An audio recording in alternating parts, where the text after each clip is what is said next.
So there's plenty of videos online for how to actually install Python 3.5 or 3.4, whatever one you want to pick. I'd advise 3.5 just because it is actually pretty good, and they do start. There's some nice things about Python 3.5. But anyways, once you're in Python 3.5, let's say you are, well, so I have all the operating systems. So on a Mac, for example, right, you would go to, where do I want to go? Idle. And then check what it's got. Okay. So you can see at the top it's idle, Python 3.5, all this other stuff. Just press enter and we're in here. And then we can start doing Python and on a Mac. So x equals 5, print x, print 5 plus x, which should be 10. Yeah. Okay. If we need to make a new file, we can just do Command M if you're in a Mac. And then, so right here, x equals 2. Y equals 5 for let's do q in range 10, print q plus x plus y, save it. I'm just going to save it as junk.py, why not? Run it with an F5, at least on mine. You might have to on your Mac press function F5, depending on how you have your keyboard set up.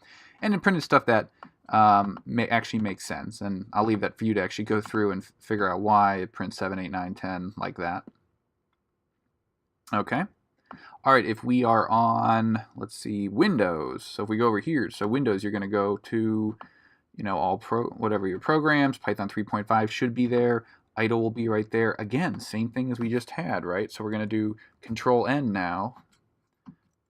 Now you have your Windows set up, and this is Python just like before. X equals 5, Y equals 11, print X plus Y, X times Y. Okay, and then we can go over here, I don't know, for Q in range 50, print high, and let's do this, plus Q. Okay, so print, okay, and again, this is something maybe you'll go through and mess with, I don't know, junk.py again, let's call it. We run it. Okay, wow, look at all that stuff that popped up. Very, very, very nice. Okay, good. Then if you're on Ubuntu, right, or any sort of Linux distribution, I'm not sure if it actually pops up here. What I would do, well, if you're on Linux, you're probably used to using the terminal, so Control-Alt-T or whatever flavor you got, and then I would do idle 3. Oh, I don't have idle 3.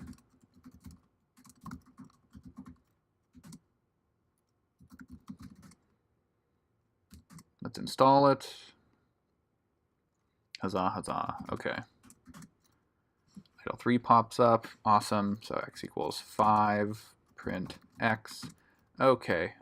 Control N. I don't know. For t in range 10. Print t times 4. Oh, I don't know. Stuff. .py. Great. I save my function files with really clear names. Run that. Okay, awesome. And this stuff pops up. Okay.